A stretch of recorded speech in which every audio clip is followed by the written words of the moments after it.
Hi Charles, tell us about what you do for a living. I am a sound designer and sound recordist for feature films and video games as my day job. I'm also a musician, and record and play and that sort of stuff. Most of the work I do is for feature films. Some of the films that I've been able to work on were the film Twister, which was about tornadoes a few years ago. Yeah, I remember that. U571 with John Johnson, which was actually the first film that I participated in, which won the Academy Award for Best Sound Editing. Other films I've worked on were Starship Troopers, which was the first movie I did weapons for, which is kind of what I'm known for nowadays. And then a lot of video games I do work with. Mainly for video games, I get hired to do weapons recording. I've done that for a number of the big AAA titles. How did you get into it, and how long have you been doing it? I've actually been doing it as my professional vocation for about the last 15 years. I started in 1995. Basically came out of a music background. Actually, how I got involved in the kind of bigger picture of digital audio was through digital sampling way back in the 80s.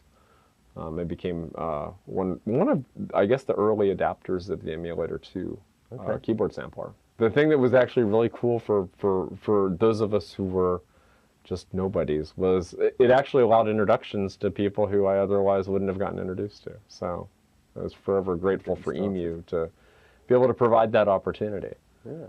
So basically, yeah, coming up through creating sounds for the emulator and whatnot. And So how did you go from music side to recording weapons and things like that? oh well, gosh, that's a good question. Basically, it all ended up being kind of professionally driven. In the early 80s, or about 1984, I did my first film, which I used the emulator on. Even at that point, multi-track tape recorders with timecode were a really, really new technology. So, it was nothing like what we see today with digital audio workstations, where you actually have a visual representation of a waveform and nonlinear picture and everything. Mm. So that was my start, again, through the whole kind of digital audio path. I ended up working for Digidesign in pre-Pro Tools. And through connections I made there, I was able to basically transition into film sound. Do you do a lot of restoration? How much of your work would be kind of cleaning up some of the stuff you've captured out there? Well, generally, everything that comes in from a microphone is not necessarily treated for noise reduction and whatnot, but it is certainly edited for content. And there's many instances when we have sounds that we really don't want to be a part of a recording. I know, sometimes you might have, like faulty grounds on mic leads and whatnot, where, actually for Flags of Our Fathers, we did a weapons shoot, and I had some wonderful material come in off of a Kai disc recorder, or that I used, but it had like an AC hum on it, which I could not explain, because everything was running off of a battery, so there was no AC lines aside from the machines hooking up to the UPSs, and it was just one of those things where it's like, gosh, it's like, these are really nice sounds, but I obviously I can't use them very well with 60 hertz line hum through them. So the restoration package functioned really well in the mastering of that. And then it's like just other ambient wind noises and stuff like that. Using the broadband noise reduction can sometimes be a bit more precise and gentler than using general expanders and stuff, which I use all the time. I know that you've been starting to use the Sonnox Restore Suite recently.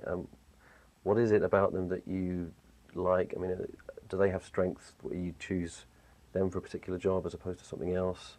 Well, the general quality of it is extremely good. Probably the most pressing salient point for me is the hum removal tool.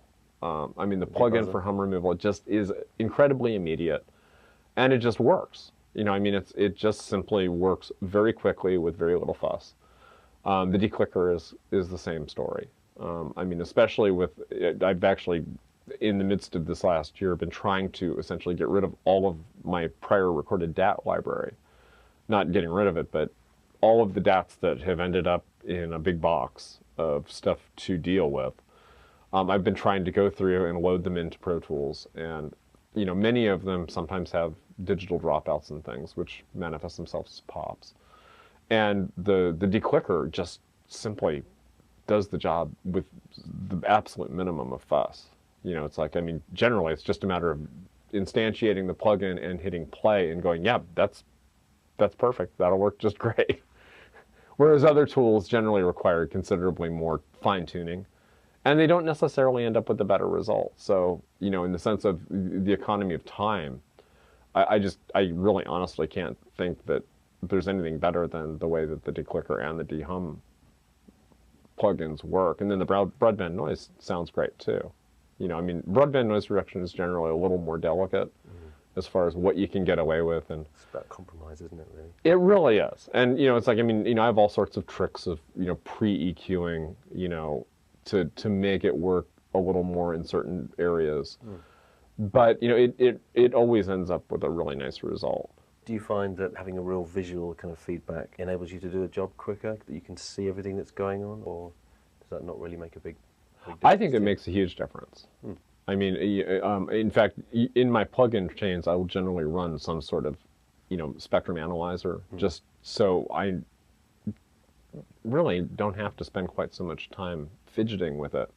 I mean, you're always using your ears, so, there's not a guarantee that whatever the audio defect that you're hearing is going to be or reasonably represented in the analysis. But you can see other flaws like, ballast hums or like the whine from TV monitors really easily without even having to concentrate on critical listening at that stage. So for me, it's just a matter of, it's a terrific time saver. Yeah. I can just take a look and it's like, oh yeah, well, I've got, this rumble at 40 hertz, so I need to do something about that. So right. you just simply set a filter in place and then move on. Which so it helps you save time, basically. It's really a time-saving thing, because I mean, since any sort of restoration task is generally very, very subjective.